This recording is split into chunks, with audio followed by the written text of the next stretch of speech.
नमस्कार दोस्तों, मैं दिनेश शर्मा आज के इस सेशन में आपका बहुत बहुत स्वागत करता हूं। दोस्तों आज की क्लास में हम जो जानेंगे, जो हमने लाइट चैप्टर शुरू किया हुआ है उसमें बहुत सारी क्लासेस हमारी हो चुकी हैं। आज की क्लास में हम एक बहुत ही बेहतरीन कंसेप्ट के बारे में जानने वाले हैं और मैं आपकी जानकारी के लिए बता दूं वो कंसेप्ट क्या होने वाला है। प्यारे बच्चों, आज हम ऑप्टिकल डेंसिटी के बारे में जानेंगे, प्रकाशीय घनत्व के बारे में जानेंगे। प्यारे बच्चों, उसके अलावा प्रकाशीय घनत्व का स्पीड ऑफ लाइट से क्या कंसर्न होता है, क्या रिलेशन होता है, उसके बारे में जानने वाले हैं। उसके अलावा हम रिफ्रैक्टिव इंडेक्स के बारे में जानने वाले हैं। अपवर्तनांक क्या होता है, क्योंकि आपने पढ़ा होगा कि अलग अलग वस्तुओं का अलग अलग अपवर्तनांक होता है, तो अपवर्तनांक आता कैसे है, उससे ही संबंधित कुछ प्रश्न भी हम आज करने वाले हैं। कुछ न्यूमेरिकल्स जो पेपर में पूछे गए हैं उनकी हम चर्चा करने वाले हैं, उनका जिक्र हम करने वाले हैं। तो आइए ज़्यादा समय को जाया ना करते हुए प्यारे बच्चों हम क्लास को शुरू करते हैं। प्यारे बच्चों, आप क्लास में पहले पढ़ चुके होंगे स्पीड ऑफ लाइट के बारे में। किसके बारे में? स्पीड ऑफ लाइट के बारे में। जो नया बच्चा हमारे साथ जुड़ा है वो देख ले स्पीड ऑफ लाइट क्या होती है, प्रकाश की चाल। जो प्रकाश की चाल क्या होती है, 3 × 10⁸ मीटर पर सेकेंड। यहाँ पे जिक्र आता है प्यारे बच्चों मीडियम का। किसका जिक्र आता है? मीडियम। और मीडियम को हिंदी में बोला जाता है माध्यम। क्या होता है? माध्यम। माध्यम दो प्रकार के होते हैं प्यारे बच्चों मुख्य रूप से। एक होता है सघन माध्यम और एक होता है विरल माध्यम। एक होता है सघन माध्यम और एक होता है विरल माध्यम। This is denser medium and this is rarer medium. प्यारे बच्चों, जो डेंसर मीडियम होता है वो भारी होता है और जो रेयरर, विरल, विरल मतलब सरल, ऐसे याद रख लेना। विरल मतलब सरल, सरल मतलब हल्का।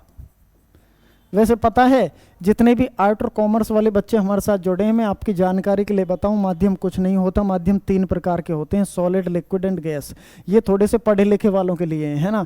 अरे पढ़े लिखे क्या यार, कुछ भी नहीं है। सघन माध्यम, विरल माध्यम। जो चीज़ हल्की है वो विरल है और जो चीज़ भारी है वो क्या है? सघन है। Solid, liquid, gas. अगर मैं आपसे कहने लगूँ सॉलिड में कोई पत्थर ले लूँ, कोई लोहा ले लूँ, लिक्विड में मैं पानी ले लूँ और गैस में मैं कोई भी गैस ले लूँ, हवा ले लूँ। अब मैं बात करूँ, कंपैरिजन की बात करूँ कि जो पानी और गैस में कौन सा विरल कौन सा सघन, तो आप मुझे आसानी से बता दोगे कि सर पानी और गैस में कौन सा हल्का है? गैस है तो गैस होगी विरल, पानी हो गया सघन।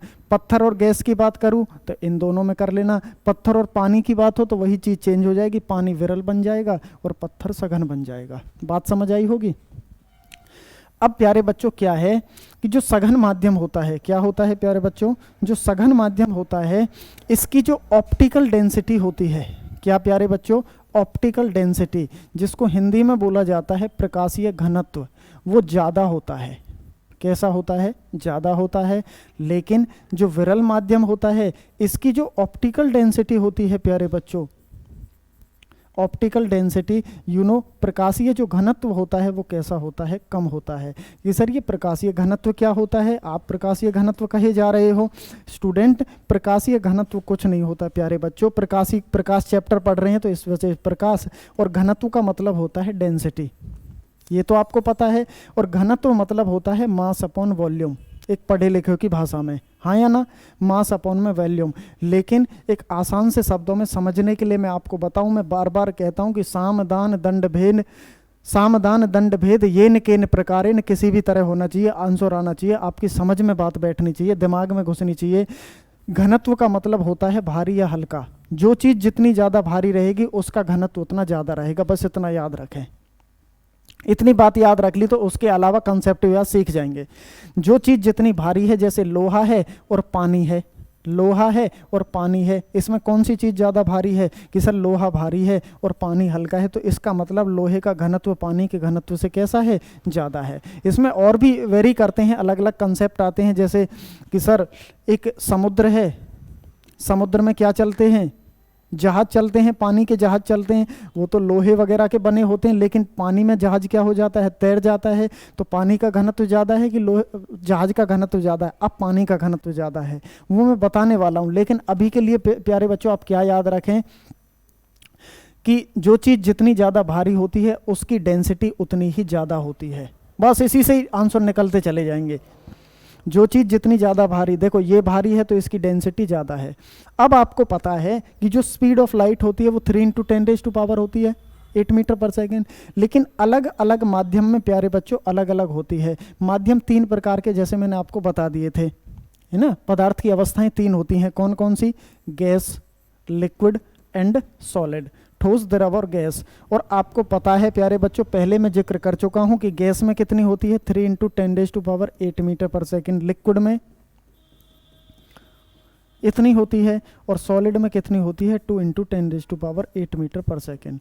अब आप मुझे बताइए, स्पीड ऑफ लाइट सबसे ज़्यादा कहाँ है? गैस में। स्पीड ऑफ लाइट सबसे कम कहाँ है? गैस में। लेकिन ऑप्टिकल डेंसिटी सबसे ज़्यादा कहाँ है? सॉलिड में, क्योंकि ठोस है, कठोर है, सघन माध्यम है। तो मतलब जितनी ऑप्टिकल डेंसिटी ज़्यादा रहेगी प्यारे बच्चों, जितनी ऑप्टिकल डेंसिटी ज़्यादा रहेगी उतनी स्पीड ऑफ लाइट क्या रहेगी? कम रहेगी। बात समझ आई प्यारे बच्चों? मैं फिर दोबारा बता रहा हूँ, ध्यान से समझिएगा, कंसेप्ट बेहद इंपॉर्टेंट है कि जितनी ऑप्टिकल डेंसिटी ज़्यादा, क्योंकि देखो यहाँ पे ऑप्टिकल डेंसिटी इसकी ज़्यादा है तो यहाँ पे स्पीड ऑफ लाइट क्या है? कम है, एक दूसरे के उल्टे हैं। प्रकाशीय घनत्व जितना ज़्यादा रहेगा उतनी स्पीड ऑफ लाइट प्यारे बच्चों क्या रहेगी? कम रहेगी। मेरी बात आप समझ पाए होंगे। तो मैं कह सकता हूँ कि optical density is inversely proportional to speed of light. मतलब optical density is inversely proportional to speed of light. Clear है ना प्यारे बच्चों? बात समझ आ रही होगी। और ऑप्टिकल डेंसिटी कम होगी तो स्पीड ऑफ लाइट उतनी क्या हो जाएगी? बढ़ जाएगी। क्लियर है प्यारे बच्चों? अब हम समझते हैं कि रिफ्रैक्टिव इंडेक्स क्या होता है और हम समझेंगे कि क्रांतिक कोण क्या होता है। प्यारे बच्चों, हम समझते हैं कि रिफ्रैक्टिव इंडेक्स क्या होता है और फिर क्रांतिक कोण के बारे में जानेंगे। आपने सुना होगा, जैसे हम जानते हैं रिफ्रैक्टिव इंडेक्स। रिफ्रैक्टिव इंडेक्स को हिंदी में बोला जाता है अपवर्तनांक। क्या कहते हैं प्यारे बच्चों? अपवर्तनांक, जिसको हम डिनोट करते हैं म्यू से। किससे डिनोट करते हैं? म्यू। देखिए यू की तरह होता है, यू में से एक पॉइंट सी निकाल दो, यही होता है अपवर्तनांक। क्या होता है? अपवर्तनांक। This is the sine of अपवर्तनांक, this is the sine of refractive index. क्या होता है प्यारे बच्चों? Refractive index. क्लियर है? क्लियर है ना प्यारे बच्चों? रिफ्रैक्टिव इंडेक्स क्या होता है, बता सकता है मुझे कोई बच्चा? प्यारे बच्चों, अगर मैं आपसे पूछूं कि एक है मेरे पास ग्लास, एक है मेरे पास H2 और एक है मेरे पास H2O और एक है मेरे पास वैक्यूम। वैक्यूम मतलब निर्वात। क्लियर है? ग्लास मतलब कांच, H2 मतलब गैस, हवा है, हाइड्रोजन गैस, और H2O का मतलब पानी। क्लियर है? मैं आपसे पूछूं कि किसकी डेंसिटी इनमें सबसे ज़्यादा होती है? ऑप्टिकल डेंसिटी सबसे ज़्यादा किसकी होती है? अभी बताया था मैंने, बता दो प्यारे बच्चों। ऑप्टिकल डेंसिटी सबसे ज़्यादा किसकी होगी? ग्लास की होगी। क्यों? क्योंकि जो जितना ज़्यादा भारी होता है, जो जितना ज़्यादा ठोस होता है, उसकी ऑप्टिकल डेंसिटी उतनी ही ज़्यादा होती है और इसमें स्पीड ऑफ लाइट कैसी होगी? सबसे कम होगी। प्यारे बच्चों, जब हम अपवर्तनांक की बात करते हैं तो अपवर्तनांक क्या होता है कि velocity of light in a vacuum. क्या? Velocity of light in vacuum. क्या प्यारे बच्चों? वैक्यूम। जिसको हिंदी में कहते हैं निर्वात में प्रकाश की चाल कितनी होती है? 3 × 10⁻, है ना। तो निर्वात में प्रकाश की चाल बटे में velocity of light in medium. माध्यम में प्रकाश की चाल। क्या प्यारे बच्चों? माध्यम में प्रकाश की चाल। ये इसका फॉर्मूला होता है प्यारे बच्चों। म्यू मतलब कि अपवर्तनांक। म्यू मतलब क्या होता है? अपवर्तनांक, जैसा स्क्रीन पे लिखा भी है। अपवर्तनांक इज इक्वल टू क्या होता है? Velocity of light in a vacuum बटे में velocity of light in a medium. Clear है प्यारे बच्चों? हम इसको VA से डिनोट कर देते हैं, इसको VM से डिनोट कर देते हैं, बस इतनी सी बात है। देखो कैसे, इसको हम VA से डिनोट कर देते हैं और इसको हम VM से denote. Velocity of light in a vacuum and velocity of light in a medium. बस इतनी सी बात याद रखनी है। क्लियर है? और इसी के आधार पर प्यारे बच्चों आपसे क्या पूछता है? क्वेश्चन पूछता है। एक बात का विशेष ध्यान रखना प्यारे बच्चों, relation between refractive index and optical density. क्या प्यारे बच्चों? Relation between optical density and refractive index, short form में लिख रहा हूँ जल्दी के लिए, है ना। मतलब अपवर्तनांक और रिफ्रैक्टिव इंडेक्स में क्या रिलेशन होता है प्यारे बच्चों, रिफ्रैक्टिव इंडेक्स उतना ज़्यादा रहेगा जितनी ऑप्टिकल डेंसिटी ज़्यादा रहेगी। It is directly proportional to this, it is directly proportional to each other. Yes and no, जितना रिफ्रैक्टिव इंडेक्स ज़्यादा रहेगा उतनी ऑप्टिकल डेंसिटी भी क्या रहेगी प्यारे बच्चों, ज़्यादा रहेगी। यदि ये अपवर्तनांक घटेगा तो ऑप्टिकल डेंसिटी घटेगी, और ऑप्टिकल डेंसिटी बढ़ेगी तो रिफ्रैक्टिव इंडेक्स बढ़ेगा, एक दूसरे के समानुपाती होते हैं। अब आप मुझे बताइए, क्या मैं कह सकता हूं कि नहीं कह सकता कि जो रिफ्रैक्टिव इंडेक्स होता है, जो अपवर्तनांक होता है प्यारे बच्चों, वो स्पीड ऑफ लाइट के इनवर्सली प्रोपोर्शनल होता है? कि सर स्पीड ऑफ लाइट के इनवर्सली प्रोपोर्शनल कैसे? आप पहले ही पढ़ चुके हैं कि जब ऑप्टिकल डेंसिटी रिफ्रैक्टिव इंडेक्स के बराबर है, और इससे पहले पेज पर मैंने आपको बताया था कि जो ऑप्टिकल डेंसिटी होती है प्यारे बच्चों, कहाँ गया कहाँ गया कहाँ गया, optical density speed of light की कैसी होती है, उल्टी होती है। कहाँ कहाँ कहाँ, ये रहा ना, optical density speed of light की कैसी होती है, उल्टी, और रिफ्रैक्टिव इंडेक्स इसके समानुपाती है। तो मैं कह सकता हूं कि refractive index is inversely proportional to speed of light. Refractive index के बढ़ाने से ये घटेगी और इसके घटाने से ये बढ़ेगी। पता है प्यारे बच्चों? चलो मैं बताने वाला हूं, अभी नहीं बता रहा आपको, या बता दूं? चलो सुन लो, कोई बात नहीं। रिफ्रैक्टिव इंडेक्स उस वस्तु का सबसे ज्यादा रहेगा जो जितनी कठोर रहेगी। और आपने क्वेश्चन पढ़ा होगा, 20 बार एग्जाम में आया है कि सबसे कठोर तत्व कौन सा होता है, हीरा। तो स्टूडेंट याद रखना, हीरे का अपवर्तनांक सबसे ज्यादा होता है, इसी वजह से हीरा सबसे कठोर पदार्थ होता है, सबसे कठोर तत्व होता है। तो हीरा सबसे कठोर है, तो स्पीड ऑफ लाइट उसमें क्या रहेगी, सॉलिड है, तो सॉलिड में कैसी होती है, कम होती है। क्लियर है ना प्यारे बच्चों? तो mu is equal to V A by में V M, velocity of light in a vacuum and बटे में velocity of light in a medium. तो इसी के आधार पर क्वेश्चंस करने वाले हैं। और पहला क्वेश्चन प्यारे बच्चों ये रहा आपकी स्क्रीन के सामने, मैं क्वेश्चन लिख देता हूं। क्या है प्यारे बच्चों? अगर वाटर के अंदर स्पीड ऑफ लाइट, अगर वाटर के अंदर, किसके अंदर प्यारे बच्चों, वाटर के अंदर स्पीड ऑफ लाइट, आपको पता है स्पीड ऑफ लाइट कितनी है, 2.25 इंटू 10⁸ मीटर पर सेकेंड। क्लियर है? आगे दिया है, तो वहां पर रिफ्रैक्टिव इंडेक्स का मान क्या होगा? तो रिफ्रैक्टिव इंडेक्स का मान क्या होगा, बताइए प्यारे बच्चों, रिफ्रैक्टिव इंडेक्स का मान क्या होगा? फॉर्मूला आपको पता है, mu is equal to V A by V M. V A क्या है कि वेलोसिटी ऑफ लाइट, क्या, velocity of light in vacuum, क्या है प्यारे बच्चों, इन वैक्यूम, बटे में velocity of light in medium. क्या है प्यारे बच्चों? Velocity of light in a medium. Clear है प्यारे बच्चों? क्लियर है? बताइए फटाफट आंसर बता दीजिए, फॉर्मूले बेस्ड क्वेश्चन है प्यारे बच्चों। प्यारे बच्चों कहते हैं कि जो पानी से नहाता है वो केवल लिबास बदलता है, और जो पसीने से नहाता है वो इतिहास बदलता है। तो प्यारे बच्चों आप सभी को इतिहास बदलना है, और इतिहास ऐसे नहीं बदलेगा, मेहनत करनी होगी शिद्दत, ईमानदारी और लगन के साथ। तो प्यारे बच्चों फटाफट बताते जाइए मुझे क्वेश्चन के आंसर। सीधी सी बात है यार, कैसे निकलेगा देखो। Mu is equal to velocity of light in a vacuum कितनी होती है, 3 इंटू 10⁸ मीटर पर सेकेंड, और वेलोसिटी ऑफ लाइट मीडियम में कितना दे रखा है, 2.25 इंटू में 10⁸ मीटर पर सेकेंड। इससे ये कैंसिल आउट, तो कितना आएगा, 3/2.25। क्लियर है? क्लियर है ना? 3/2.25। तो आप निकाल सकते हैं इसको, कितना आ जाएगा देखो, इसको सॉल्व कर लो यार। तो यहाँ पे 0 लगा दिया, यहाँ पे 225, क्योंकि 2 पॉइंट है तो ऊपर 0 लगा दी। ये कितना आ जाएगा, काट दो इसको, कितने से कटेगा, 5 से 60 पे, 5 चौके 20, 2 5 पंजे 25, 15 चौके 60, 15 × 45, तो कितना आ गया प्यारे बच्चों, 4/3। कर लोगे ना? तो आंसर कितना आ गया, 4/3। इसका जो रिफ्रैक्टिव इंडेक्स होगा 4/3 को और भी सॉल्व कर सकते हैं, तो 1.33। तो पेपर में क्वेश्चन आएगा कि पानी का अपवर्तनांक कितना होता है, तो पानी का अपवर्तनांक कितना होता है, 1.33 होता है। क्लियर है? प्यारे बच्चों एक और क्वेश्चन लिखो सेम ऐसा ही, डायमंड में लाइट की स्पीड क्या होगी? प्यारे बच्चों डायमंड में लाइट की स्पीड क्या होगी? बोल देता हूं, साथ के साथ फटाफट लिखते रहा करो। डायमंड में लाइट की स्पीड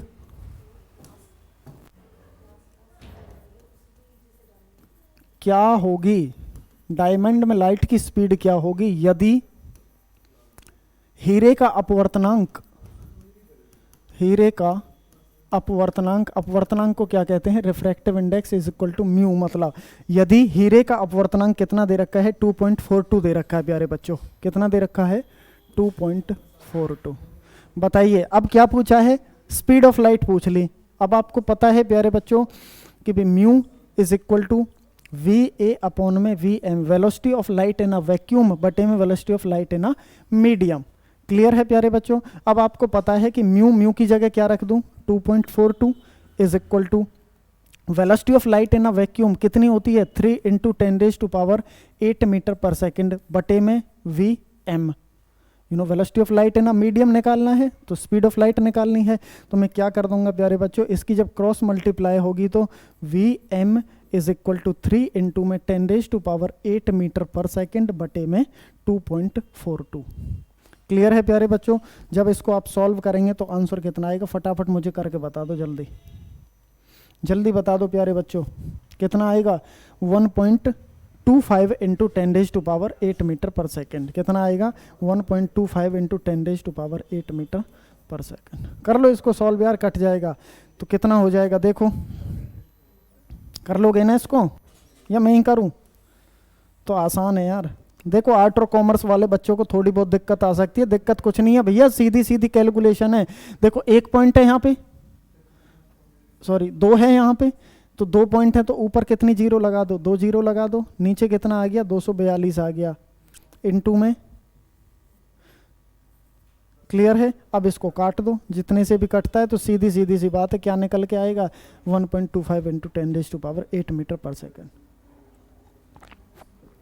क्लियर है ना प्यारे बच्चों? अब मैं एक टेबल लिख देता हूं आपके सामने ना, किसका अपवर्तनांक कितना होता है। सही है? तो एक तरफ तो लिख लेना प्यारे बच्चों मीडियम और एक तरफ लिख लेना रिफ्रैक्टिव इंडेक्स। एक तरफ है मीडियम और एक तरफ होते हैं रिफ्रैक्टिव इंडेक्स, जिसको हिंदी में क्या कहते हैं? अपवर्तनांक, जिसको कहते हैं म्यू। प्यारे बच्चों मुझे बताना, optical density is directly proportional to refractive index, yes and no? गलत कह रहा हूं कि सही कह रहा हूं? सही कह रहा हूं प्यारे बच्चों। क्यों? क्योंकि रिफ्रैक्टिव इंडेक्स जितना ज़्यादा होगा ऑप्टिकल डेंसिटी उतनी ज़्यादा, और जितनी ऑप्टिकल डेंसिटी ज़्यादा उतनी स्पीड ऑफ लाइट कम। जितना रिफ्रैक्टिव इंडेक्स ज़्यादा उतनी स्पीड ऑफ लाइट कम, और जितना रिफ्रैक्टिव इंडेक्स ज़्यादा होता है उतनी ही वस्तु कैसी होती है? कठोर होती है। क्लियर है प्यारे बच्चों? आइए इसमें हम देखते हैं सबसे पहले, इसमें सबसे पहले मैं लिखता हूँ वैक्यूम। क्या है? वैक्यूम। वैक्यूम को क्या कहते हैं? निर्वात। निर्वात का जो रिफ्रैक्टिव इंडेक्स होता है प्यारे बच्चों, डायरेक्ट पेपर में क्वेश्चन पूछेगा, याद कर लेना, 2-4 के पूछता है, और मैं लिख देता हूं कौन कौन से। निर्वात में होता है रिफ्रैक्टिव इंडेक्स 0। एयर का होता है प्यारे बच्चों 1, लिख लेना फटाफट। एयर मतलब कि हवा, हवा का कितना होता है? 1 होता है। प्यारे बच्चों जब मैं बात करता हूं किसकी? ग्लास की बात करता हूं, कांच की बात करता हूं, तो इसका होता है 1.5। कितना होता है? 1.5। और मैं बात करता हूँ वाटर, पानी की बात करता हूँ, तो इसका 4/3, मैं ऐसे भी लिख सकता हूँ 1.33 या 4/3 होता है। क्लियर है? अच्छा एक आध और हीरे का अभी निकाला था या दिया भी था। हीरे का कितना होता है? 2.42। ये पेपर में आपसे पूछ लिए जाते हैं प्यारे बच्चों। वैक्यूम में 0, निर्वात में 0, हवा में 1 होता है, ग्लास में 1.5 होता है, वाटर में 1.33 होता है प्यारे बच्चों, और हीरे का अपवर्तनांक कितना होता है? 2.42 होता है। और इसमें ना एक आइस और है प्यारे बच्चों। क्या है? आइस। आइस मतलब कि बर्फ। क्या प्यारे बच्चों? बर्फ। आइस का लिख लेना 1.31 होता है। क्लियर है? क्लियर है प्यारे बच्चों? तो अपवर्तनांक, अच्छा अभी में हमने कुछ क्वेश्चंस किए थे, है ना? स्पीड ऑफ लाइट निकालना है, अपवर्तनांक निकालना, करना। एक और क्वेश्चन मेरे सामने ही है। यदि किसी ग्लास में स्पीड ऑफ लाइट 2 × 10⁸ मीटर पर सेकेंड हो, किसी ग्लास में जो स्पीड ऑफ लाइट दे रखी है प्यारे बच्चों वो कितनी दे रखी है, 2 इंटू में 10⁸ मीटर पर सेकेंड। क्लियर है। अब क्वेश्चन में दिया है कि रिफ्रैक्टिव इंडेक्स का मान ज्ञात करो। फॉर्मूला पता है रिफ्रैक्टिव इंडेक्स का, VA/V/m, velocity of light in a vacuum and velocity of light in a medium. अब आपको पता है रिफ्रैक्टिव इंडेक्स कैसे निकलेगा, 3 इंटू में 10⁻³ कितना है, 8 मीटर पर सेकेंड, बटे में 2 गुना में 10⁸ मीटर प्रति सेकेंड। इससे ये कैंसिल आउट, तो कितना आ गया 3.2, तो 1.33 कितना आएगा वाटर का, 1.33। प्यारे बच्चों यही तो है, this is the right answer, 1.33 ऐसे निकाल सकते हैं प्यारे बच्चों। बेहद आसान है ना, बहुत आसान है प्यारे बच्चों। क्लियर है ना, क्लियर है ना प्यारे बच्चों, क्लियर।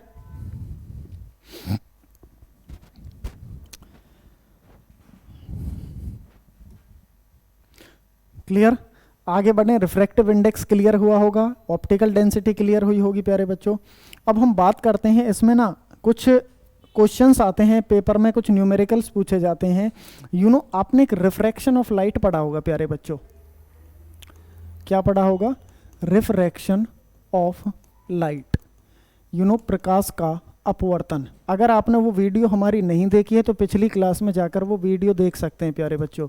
प्रकाश का अपवर्तन क्या होता है, प्रकाश का अपवर्तन मैंने आपको बताया था, धोखा या भ्रम, ट्रिक बताई थी मैंने, धोखा या भ्रम। अब धोखा कैसे, देखो आपने कोई पानी में रॉड डाली है, वो कैसी दिखाई देती है, टेढ़ी होती नहीं है, ले हमारी आंखों को क्या हो जाता है, धोखा या भ्रम, due to the refraction of light. आपने देखा होगा पानी की तली में पड़ा हुआ सिक्का कुछ ऊपर उठा हुआ प्रतीत होता है, देखा ना, जब पानी में सिक्का पड़ा रहता है तो कुछ ऊपर उठा हुआ दिखता है, होता नहीं है, लेकिन आंखों को क्या हो जाता है, धोखा या भ्रम, किसके कारण, अपवर्तन के कारण होता है प्यारे बच्चों। ऐसे ही आपने सूर्य उदय से पहले और सूर्यास्त के बाद सूर्य का कुछ देर तक दिखाई देना, प्रकाश के अपवर्तन के कारण, तारों का टिमटिमाना, इन सभी चीज़ की चर्चा मैं पिछली क्लास में कर चुका था प्यारे बच्चों। अपवर्तन क्या होता है एक बार मैं ऑरली आपको बता देता हूँ, जिस बच्चे ने पिछली वीडियो देखी होगी उसके तुरंत समझ आ जाएगा कि सर बताना क्या चाह रहे हैं, लेकिन जिस बच्चे ने अभी हमारी पिछली वीडियो नहीं देखी है तो यहाँ पर आप पिछली क्लासेस में जाकर वो वीडियो वहाँ से देख सकते हैं, देन उसके बाद इस टॉपिक को यहाँ पे समझिएगा प्यारे बच्चों। देखिए मैंने प्रकाश के अपवर्तन का मतलब क्या बताया था प्यारे बच्चों, कि जब प्रकाश की किरण किसी माध्यम से आती है और एक माध्यम से दूसरे माध्यम में प्रवेश करती है, ये कोई ग्लास है, एक माध्यम से दूसरे माध्यम में प्रवेश करती है तो वह अपने पथ से विचलित हो जाती है, अपने रास्ते से भटक जाती है। When a light ray comes from a source and it enters one medium to another medium it disturb on its own path, अपने रास्ते से भटक जाती है। इसमें कंडीशन 2 बनती थी प्यारे बच्चों, एक होता था विरल माध्यम से सघन माध्यम, अभी हमने थोड़ी देर पहले जिक्र भी किया जाता कि विरल माध्यम क्या होता है और सघन माध्यम क्या होता है। कंडीशन फर्स्ट क्या है, कोई प्रकाश की किरण विरल से सघन में प्रवेश करे, कहाँ सघन, विरल से सघन, मतलब रेयरर टू डेंसर, मतलब हल्के से भारी में। और कंडीशन दूसरी क्या है प्यारे बच्चों, कि कोई वस्तु कहाँ से, वस्तु नहीं, कोई ray of light denser to rarer प्रवेश करे। जब विरल से सघन में प्रवेश करेगी तो प्यारे बच्चों जो रे ऑफ लाइट है वो अभिलंब की तरफ मुड़ जाती है, किसकी तरफ, अभिलंब की तरफ मुड़ जाती है।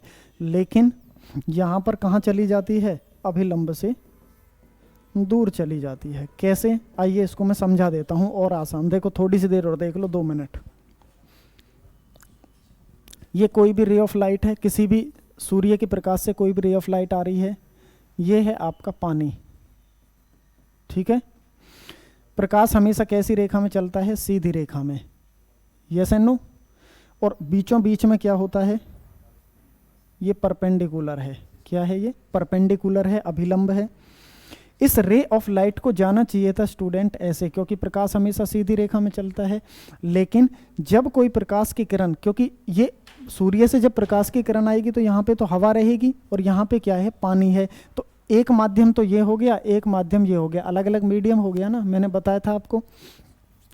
तो एक माध्यम से दूसरे माध्यम में प्रवेश करती है तो अपने पथ से विचलित हो जाती है, रास्ते से भटक जाती है। अरे भटकना तो तय है यार, क्यों भटकेगी? क्योंकि आपको पता है कि स्पीड ऑफ जो लाइट होती है हवा में अलग होती है, पानी में अलग होती है और सॉलिड में अलग होती है, तो इसका मतलब डिस्टर्ब तो होगी। अब वो डिस्टर्ब इधर होगी या इधर होगी? जब विरल माध्यम से हल्के से भारी में प्रवेश करे प्यारे बच्चों, तो जो प्रकाश की किरण होती है वो हमेशा ऐसे ना जाकर वो किधर की तरफ मुड़ जाती है? अभिलंब की तरफ। और अभिलंब कहाँ है? ये वाला है। क्लियर है? अब इसको जाना चाहिए था ऐसे, लेकिन ये ऐसे ना जाकर यहाँ पे, क्योंकि फिर पानी से कहाँ जा रही है? हवा में, तो ये कहाँ चली गई? अभिलंब से दूर चली जाती है। और यहाँ पे कहाँ जाती है? अभिलंब के पास। जब डेंसर से कहाँ जाती है? रेयरर में। मतलब सघन माध्यम से विरल माध्यम में प्रवेश करती है, भारी से हल्के में प्रवेश करती है तो अभिलंब से दूर, और जब विरल से सघन में तो अभिलंब के पास। अच्छे से बताया हुआ है वहाँ भी, यहाँ भी मैंने आपको बता दिया प्यारे बच्चों। यहाँ पे ये बन जाता है एंगल आई, और यहाँ पे ये बन जाता है एंगल आर, बन जाता है रिफ्रैक्टेड एंगल। ये मैंने क्यों बताया है कि मैं कंसेप्ट आपको समझाने वाला हूँ। क्लियर है? पानी में रॉड का टेढ़ा दिखाई देना, मछली का अपनी वास्तविक गहराई से कुछ ऊपर उठा हुआ दिखाई देना, ये धोखा ही तो हो रहा है, किरणों का मुड़ना तुड़ना ही तो हो रहा है। तो वही अपवर्तन है यार, बस सीधी सी बात है। क्लियर ना? पानी में रॉड इसी वजह से टेढ़ी दिखाई देती है। देखो अब यहाँ पे एक क्वेश्चन, एक नोट करके एक लाइन लिख लेना प्यारे बच्चों, मेरे याद आ रही है। रिफ्रैक्टिव इंडेक्स का ना कोई यूनिट होती है ना कोई डायमेंशन होता है प्यारे बच्चों। नोट करके लिख लीजिएगा इस लाइन को कि रिफ्रैक्टिव इंडेक्स की ना कोई यूनिट होती है ना ही कोई रिफ्रैक्टिव इंडेक्स होता है। Refractive index have no unit and no dimensional formula. Clear है? एक क्वेश्चन करते हैं प्यारे बच्चों इसी के आधार पर। लिखो, यदि किसी ग्लास में, क्या प्यारे बच्चों, यदि किसी ग्लास में 10 सेंटीमीटर पानी से भरा हुआ है, यदि किसी ग्लास में 10 सेंटीमीटर पानी है, ऐसे लिखें, 10 सेंटीमीटर पानी है या 10 सेंटीमीटर वो गिलास पानी से भरा हुआ है, तो उस गिलास में सिक्का कितनी ऊपर उठा हुआ दिखाई देगा? तो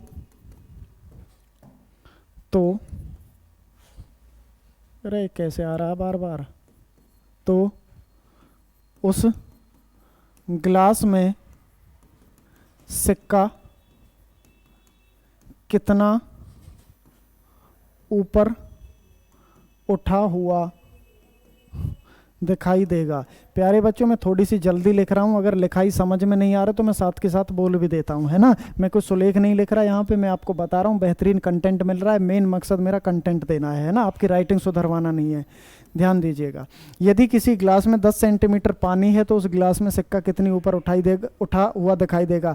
ये इतनी बात तो आप प्यारे बच्चों समझ गए होंगे कि ये सब किससे मामला संबंधित है? कहीं ना कहीं अपवर्तन से संबंधित है। Yes and no? क्लियर है? क्लियर है ना प्यारे बच्चों? देखो ये कोई ग्लास है और इसमें पानी भरा हुआ है, सिक्का कहाँ है? नीचे, लेकिन आपको कहाँ दिख रहा है? यहाँ पे दिख रहा है, मानो ऊपर उठा हुआ प्रतीत हो रहा है। Yes and no? हमें दिख कहाँ रहा है? ऊपर। जो उसकी एक्चुअल डेप्थ है, यू नो, जो उसकी रियल डेप्थ है वो कहाँ से कहाँ तक है? यहाँ से यहाँ तक। मैं लिख देता हूँ, दिस इज रियल डेप्थ। लेकिन वास्तविक गहराई, हिंदी में क्या कहते हैं प्यारे बच्चों? वास्तविक गहराई, जो उसकी एक्चुअल डेप्थ है, लेकिन हमें जो आभासी हो रही है, आभासी गहराई। आभासी गहराई, आभासी गहराई कौन सी है प्यारे बच्चों? जो हमें वर्चुअल डेप्थ दिख रही है। आभासी गहराई को इंग्लिश में क्या बोला जाता है? Virtual depth. क्लियर है? तो इसका फॉर्मूला क्या होता है प्यारे बच्चों? Mu is equal to mu, mu आपको पता है रिफ्रैक्टिव इंडेक्स है, तो रियल डेप्थ बटे में, रियल डेप्थ बटे में वर्चुअल डेप्थ। क्या है? Virtual depth. दिख रहा है क्या यहाँ पे प्यारे बच्चों? एक बार इधर कर लेते हैं हम इसको थोड़ा सा, रियल डेप्थ बटे में virtual depth. Mu is equal to real depth बटे में virtual depth, this is equal to R/A। याद रखना प्यारे बच्चों किसी भी क्वेश्चंस के लिए। क्लियर है? रिफ्रैक्टिव इंडेक्स म्यू, म्यू की चर्चा अभी हम कर चुके हैं। म्यू क्या होता है? रिफ्रैक्टिव इंडेक्स होता है प्यारे बच्चों। और रिफ्रैक्टिव इंडेक्स आपको पता है VA बाई में VM, मतलब velocity of light in a vacuum बटे में velocity of light in a medium. बता दीजिए इस क्वेश्चन का आंसर फटाफट बता दीजिए। आपको पता है कि पानी का अपवर्तनांक कितना होता है प्यारे बच्चों? पानी का अपवर्तनांक कितना होता है? 1.33। कितना होता है? 1.33। Yes and no? तो mu is equal to R upon में A। देखो R अपॉन में A क्या है? म्यू, म्यू कितनी, इसकी जगह मैं 1.33 लिख सकता हूँ। रियल डेप्थ कितनी है? 10 सेंटीमीटर पानी में है प्यारे बच्चों, 10। तो उसकी क्या देखना है कि सिक्का कितनी ऊपर उठा हुआ दिखाई देगा। तो उसकी मुझे क्या निकालनी है? वर्चुअल डेप्थ निकालनी है प्यारे बच्चों। क्या निकालनी है? Virtual depth. तो निकाल दो। क्या मैं इस 1.33 को 4/3 लिख सकता हूँ? हाँ या ना प्यारे बच्चों बताइए, क्या मैं इस 1.33 को 4/3 लिख सकता हूँ? नहीं लिख सकता। कि सर बिल्कुल लिख सकते हैं। तो यहाँ पे 10/A। तो A निकलेगा कि नहीं निकलेगा? तो कितना आएगा? 10 इंटू में 3/4। तो कितना चला जाएगा ये? 2 से गया तो 5 पे, 2 से गया तो 2 पे, 5 3 15/2, 7 2 7 14, 2 5 10। तो कितना आएगा प्यारे बच्चों? 7.5। अच्छा 7.5 क्या है प्यारे बच्चों, मुझे बता सकते हैं आप? तो कितना ऊपर उठा हुआ प्रतीत होगा? क्या 7.5 होगा आंसर? नहीं। क्यों नहीं होगा? इस बात को समझिएगा। क्वेश्चन दे क्या रखा है, इसको बड़ा कर देते हैं थोड़ा सा। देखिए ये है एक्चुअल डेप्थ। क्या है? Actual depth. और ये क्या है? वर्चुअल डेप्थ है। यहाँ पे हमको दिखाई दे रहा है ये जो पूरी लेंथ है, यस एंड नो, ये पूरी हमें उठा हुआ कितना दिखाई दे रहा है? हमें यहाँ से यहाँ तक तो पता पड़ गया, और हमें यहाँ से यहाँ तक भी पता पड़ गया। तो कितना है? यहाँ से यहाँ तक तो है 7.5, और यहाँ से यहाँ तक है पूरा टोटल ओवरऑल 10 है। तो इसमें से जब ये संख्या घटा देंगे तो ये जो जितना ऊपर उठा हुआ दिखाई देगा, वो जितना ऊपर उठागा उतना पता लगेगा कि नहीं पता लगेगा? तो टोटल 10 है, 7.5 है। तो कितना आएगा? घटा दो 2.5। तो कितना उठा हुआ प्रतीत होगा? 2.5 सेंटीमीटर उठा हुआ दिखेगा। क्लियर है? क्वेश्चन में क्या पूछा है कि उठा हुआ कितना प्रतीत होगा। लिखना एक क्वेश्चन। 40 सेंटीमीटर पानी से भरा है। क्या प्यारे बच्चों? कोई बर्तन ऐसे लिख लेना, कोई बर्तन 40 सेंटीमीटर पानी से भरा है। किससे भरा है? पानी से भरा है। और तो आगे दे रखा है, तो उस गिलास में आभासी गहराई कितनी होगी? तो उस गिलास में आभासी गहराई कितनी होगी? तो उस गिलास में आभासी गहराई कितनी होगी? बताइए प्यारे बच्चों, फटाफट बताइए। फॉर्मूला आपको पता है क्या होता है? Mu is equal to R upon A। R क्या होता है? Real depth. क्या होता है? रियल डेप्थ, वास्तविक गहराई, बटे में वर्चुअल डेप्थ। वर्चुअल मीन्स आभासी गहराई। निकाल दो फटाफट। निकाल सकते हैं आप, फटाफट निकाल सकते हैं प्यारे बच्चों, बता दो। पानी का अपवर्तनांक कितना होता है? 4/3। 4/3। रियल डेप्थ कितनी दे रखी है? देखो प्यारे बच्चों कितनी है? 40 है। तो एक्चुअल डेप्थ वर्चुअल डेप्थ निकालनी है। इसमें तो वर्चुअल डेप्थ ही पूछी है डायरेक्ट। तो निकाल दो। A is equal to 40 into में 3/4। तो गया 10 पे, तो कितनी आएगी? 30 centimetre is the right answer. कितनी है प्यारे बच्चों? 30 centimetre is the right answer. Clear है प्यारे बच्चों? मुझे उम्मीद है कि ये सारी बातें आप अच्छे से समझ पा रहे होंगे। Yes and no? क्लियर है प्यारे बच्चों? आइए हम क्रांतिक कोण को समझ लेते हैं प्यारे बच्चों। क्रिटिकल एंगल क्या होता है? बहुत मोस्ट इंपोर्टेंट चीज़ें हम पढ़ रहे हैं प्यारे बच्चों। क्रिटिकल एंगल, जिसको हिंदी में कहते हैं क्रांतिक कोण। क्या? क्रांतिक कोण। व्हाट इज क्रांतिक कोण प्यारे बच्चों? क्रांतिक कोण क्या होता है? देखिए क्रिटिकल एंगल क्या होता है प्यारे बच्चों, मैं आपको बताऊं, समझाऊं बहुत आसान से तरीके में। देखो, दो मीडियम होते हैं। एक होता है डेंसर मीडियम और एक होता है रेयरर मीडियम। क्या है प्यारे बच्चों? Rarer medium. इसको विरल माध्यम कहते हैं और इसको कहते हैं सघन माध्यम। शुरुआती दौर से ही मैं जिक्र करता आ रहा हूँ कि विरल माध्यम क्या होता है और सघन माध्यम क्या होता है।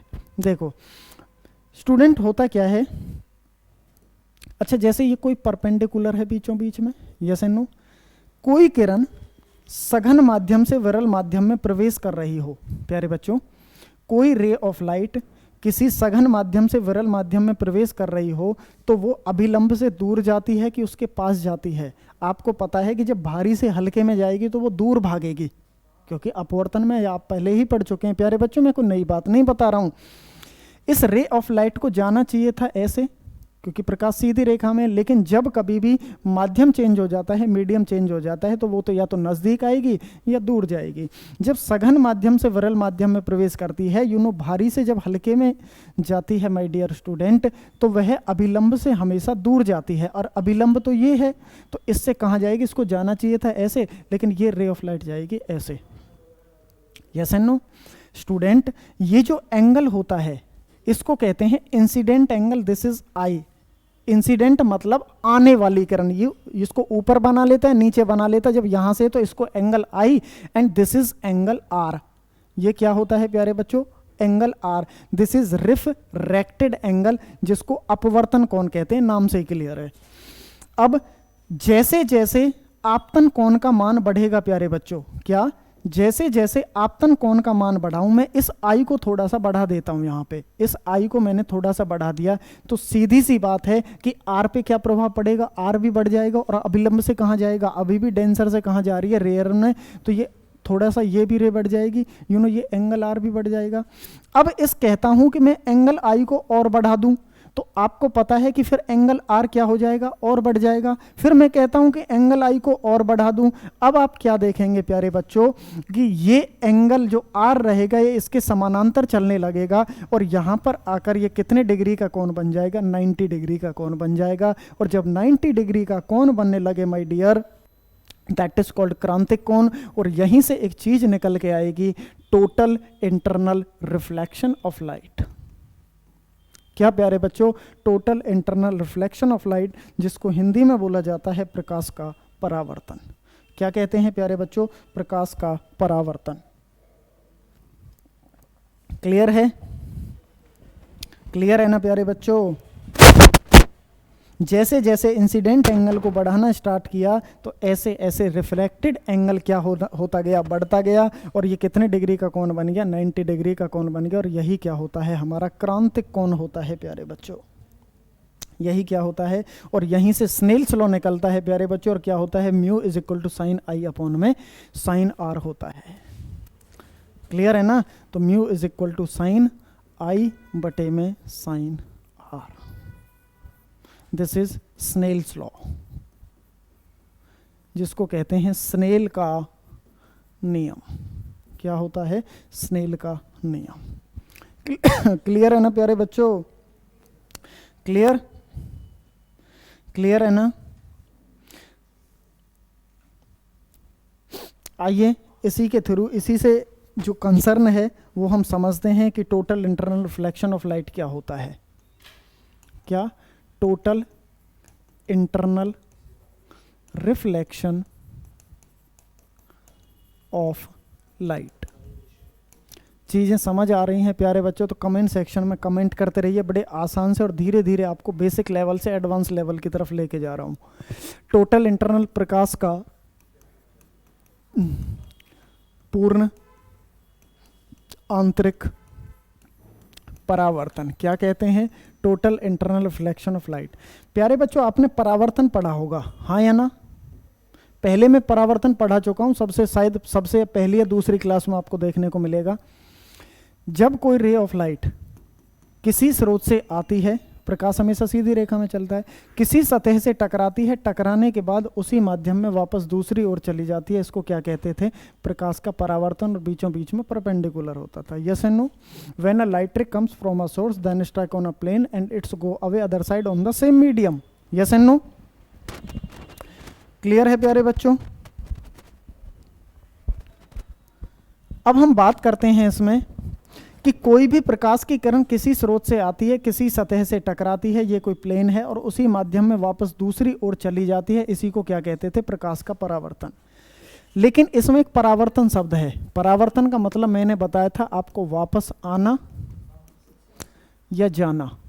क्या बताया था? वापस आना या जाना। क्लियर है? ऐसे ही यहाँ पे है पूर्ण। पूर्ण का मतलब होता है प्यारे बच्चों पूरा, और आंतरिक का मतलब होता है अंदर। क्या होता है? अंदर। जिसमें पूरा अंदर ही अंदर परावर्तन हो जाए उसी को पूर्ण आंतरिक परावर्तन कहते हैं। बस, है ना, नाम से ही क्लियर है। जिसमें पूरा अंदर ही अंदर क्या हो जाए? परावर्तन हो जाए, तो उसी को पूर्ण आंतरिक परावर्तन कह देते हैं। मजाकी तौर पे जब हम बचपन में पढ़ते थे ना, चौथी पांचवी छठी क्लास में, तो उसमें एक जिक्र आता था, एक चैप्टर आता था भूगोल में, जिसको कहते हैं सौरमंडल। तो हमारे एक सर हुआ करते थे, अब वैसे मजाकी अंदाज में कहते थे, कहते कि भाई सौरमंडल किसे कहते हैं बताइए बच्चों? तो पता है वो क्या कहते थे? सौर, सौर आपके देहाती गांव में जहाँ भी आप जिस भी क्षेत्र में रहते होंगे, जैसे सौर कहते हैं रजाई को। किसको कहते हैं? रजाई को। तो वो कहते थे कि सौर मंडल किसे कहते हैं? कि जो सौर में छिपकर, कहते थे कि जो सौर में दुबक्कर, दुबक्कर मतलब छिपकर, जो सौर में छिपकर 100 बंडलों को पी जाता है, उसे ही क्या कहते हैं? सौर मंडल कहते हैं। तो ऐसे मजाकिया अंदाज था उनका। लेकिन यहाँ पे ये नहीं करना, पूर्ण आंतरिक परावर्तन, जिसमें अंदर ही अंदर पूर्ण आंतरिक परावर्तन हो जाए, वही पूर्ण आंतरिक परावर्तन है। ये असल बात है, सच बात है। देखो कैसे, कोई भी प्रकाश की किरण आती है, सतह से टकराती है, टकराने के बाद उसी माध्यम में वापस दूसरी ओर चली जाती है। लेकिन प्यारे बच्चों, यही किरण बार बार आती है, बार बार जाती है, बार बार आती है, बार बार जाती है। आपने देखा होगा, जब आप एक टॉर्च लेंगे, लाइट लेंगे और एक ही जगह पर घुमाते रहेंगे तो वो वस्तु कैसी स्पार्क पैदा करेगी, चमकीली दिखेगी। और कोई वस्तु जो चमकदार दिखती है ना, वो TIR के कारण दिखती है। तो मैं कह सकता हूँ कि जब हमने प्रकाश के परावर्तन के बारे में जाना प्यारे बच्चों, तो मैंने वहाँ पर आपको एक चीज़ बताई होगी कि वापस आना या जाना। जब अपवर्तन के बारे में जाना तो वहाँ पे धोखा बताया होगा। जब वर्ण विक्षेपण के बारे में जाना तो वहाँ पे बंटना और बांटना बताया होगा। और प्यारे बच्चों, जब मैंने स्कैटरिंग ऑफ लाइट के बारे में चर्चा की तो वहाँ पे फैलाना बताया होगा। तो ऐसे ही मेरे प्यारे स्टूडेंट, मेरे प्यारे बच्चों, मैं आपको बताऊं कि पूर्णांतरिक परावर्तन का मतलब क्या होता है। तो मतलब चमकना। क्या प्यारे बच्चों? चमकना। जहाँ पे भी चमकना शब्द लिखा मिल जाए ना पेपर में, तो आंख बंद करके एक ही आंसर लगा देना, प्रकाश का पूर्ण आंतरिक परावर्तन। Yes and no? जैसे पेपर में क्वेश्चन आता है, हीरे का चमकना। किसका प्यारे बच्चों? हीरे का चमकना, टूटे हुए कांच का चमकना, ऑप्टिकल फाइबर्स का चमकना, रेत का चमकना, पानी का चमकना, मरीचिका का बनना। किसका बनना प्यारे बच्चों? मरीचिका का बनना। ये बहुत मोस्ट इंपॉर्टेंट है। मोस्ट इंपॉर्टेंट तो सारे ही हैं। पानी मोती से चमकते हैं। जब दोपहरी में जून जुलाई के महीने में तालाब होती है ना, पोखर होती है, उसमें तालाब से में पानी मोती से चमकते हैं। पानी इसी के कारण होता है पूर्ण आंतरिक परावर्तन। मरीचिका क्या होती है, जिसको इंग्लिश में बोला जाता है मिराज इफेक्ट। क्या कहते हैं? लिखाई थोड़ी सी हल्की आ रही है आज। मिराज इफेक्ट। क्या? मिराज इफेक्ट। क्या होता है मिराज इफेक्ट? आपने गर्मियों के मौसम में कभी बाइक से, स्कूटर या स्कूटी से जा रहे हो प्यारे बच्चों, तो आपने ना देखा होगा जैसे सड़क पे पानी सा पड़ा हुआ है, झिलमिले से तिलमिले से, है ना? जैसे नो तिलमिले से देखे होंगे, ऐसा लगता है जैसे सड़क पे पानी पड़ा हुआ है। लेकिन स्टूडेंट वहाँ पे जाके देखा जाता है तो वहाँ पे कुछ भी नहीं होता है। ये हमारी आंखों को क्या हो जाता है? धोखा या भ्रम।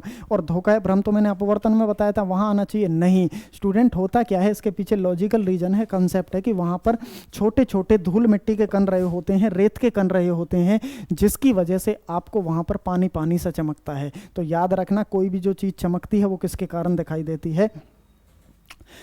पूर्ण आंतरिक परावर्तन। ऑप्टिकल फाइबर्स आप जानते होंगे प्यारे बच्चों। ऑप्टिकल फाइबर्स क्या होते हैं कि आपने डिश की डोरी देखी होगी, केबल का तार देखा हो, जब उसको छीलते हैं तो उसके अंदर एक सिल्वर कलर का चमकीला सा जाला निकलता है। वो सब किसका एग्जाम्पल होते हैं? ऑप्टिकल फाइबर्स का होता है। क्लियर है ना?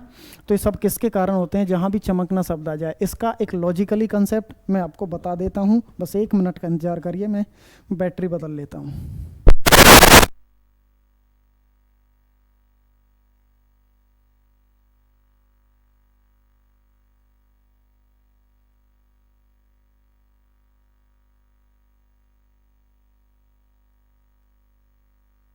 आवाज़ आ रही है प्यारे बच्चों? हाँ चल गया। देखो अब हम जब अपवर्तन के बारे में, अपवर्तन नहीं सॉरी, पूर्ण आंतरिक परावर्तन के बारे में लॉजिकली अगर मैं आपको यहाँ पे समझाऊं तो आप ना यहाँ पे 2 लाइन है, आपको 2 टर्म्स देखने को मिलेंगी और वो क्या होंगे प्यारे बच्चों? वो यहीं से निकली हैं यार। उसमें लिखा मिलेगा कि जब अपवर्तन कोण का मान क्रांतिक कोण के मान से ज़्यादा हो जाए, क्रिटिकल एंगल का मान, इंसिडेंट एंगल का मान क्रिटिकल एंगल के मान से ज़्यादा हो जाए तो कौन सा पूर्ण आंतरिक परावर्तन होता है। उसके अलावा हर एक एंगल कितने डिग्री का बनने लगे? 90 डिग्री का बनने लगे। उसके अलावा जब रे ऑफ लाइट सघन माध्यम से जा रही हो और उसी माध्यम में वापस प्रवेश करने लगे। देखो मैं उसी से समझा देता हूँ। ये सारी चीज़ समझ में आई थी यहाँ तक? जब रे ऑफ लाइट यहाँ पे एंगल आई बढ़ रहा था तो एंगल आर भी बढ़ रहा था, एंगल आई को थोड़ा सा बढ़ाया, अब ये यहाँ कहाँ जाने लगी? समानांतर जाने लगी, 90 डिग्री का एंगल। तो यहीं से परावर्तन भी चालू हो जाता है। अब एक स्टेज ऐसी आएगी कि जैसे ही हम इसको बढ़ाएंगे प्यारे बच्चों तो रे ऑफ लाइट यहाँ ना जाकर ये दोबारा किस माध्यम में लौटने लगेगी? उसी माध्यम में लौटने लगेगी जहाँ से गई थी। और जब उसी माध्यम में वापस लौटने लगती है प्यारे बच्चों, उसी को तो हम क्या कह देते हैं? परावर्तन कह देते हैं। सो इट मीन्स यहाँ पे हम कह देते हैं कि total internal reflection of light होगा जब आपतन कोण का मान क्रांतिक कोण के मान से ज़्यादा हो जाए तो किरण उसी माध्यम में वापस परावर्तित हो जाती है। और इसी परिघटना को प्यारे बच्चों क्या कहते हैं? Total internal reflection of light कहते हैं। क्लियर है प्यारे बच्चों? तो ये सारी बातें आप मेरी समझ पाए होंगे, मुझे उम्मीद है ये सारी चीज़ें आप बहुत अच्छे से समझ पाए होंगे। क्लियर है प्यारे बच्चों? तो यहाँ आकर अपवर्तन, परावर्तन, वर्ण विक्षेपन, टोटल प्यारे बच्चों मैं कह सकता हूं कि total basic level to advance level जितनी भी सारी बातें होती हैं, जितने भी एप्लीकेशंस होते हैं, जितनी भी थ्योरी होती हैं, जितने भी एग्जांपल्स होते हैं, जितने भी डेरिवेशन होते हैं, जितने भी फॉर्मूलेज होते हैं, उन सभी चीज़ की हमने आज की क्लास में या पिछली क्लासेस में हम चर्चा कर चुके हैं प्यारे बच्चों। प्यारे बच्चों एक ऐसा ही इस लाइट चैप्टर में कंसेप्ट आने वाला है मिरर और लेंस का। तो अगली क्लास में हम मिरर और लेंस के बारे में चर्चा करेंगे। बहुत इंपॉर्टेंट रहेगी प्यारे बच्चों, बेहद इंपॉर्टेंट क्लास रहेगी। इस वीडियो को जितना शेयर हो सके, इस सीरीज को जितना हो सके शेयर करिए प्यारे बच्चों, क्योंकि आप शेयर करेंगे तो हमें मोटिवेशन मिलेगा। बच्चों को बताइए इसके बारे में। बहुत ही शानदार बेहतरीन ये वीडियो चल रही है, ये सीरीज चल रही है, यहाँ पे क्लासेस चल रही हैं प्यारे बच्चों। तो दोस्तों आज की क्लास में हमारा और आपका साथ इतना ही था। तो अगली क्लास में इसी अंदाज में ऐसे ही बेहतरीन कंसेप्ट लेकर फिर आपके साथ मुलाकात होगी प्यारे बच्चों। तो आप सभी का हमसे जुड़ने के लिए प्यारे बच्चों बहुत बहुत धन्यवाद, बहुत बहुत thank you, love you all student. Okay bye bye.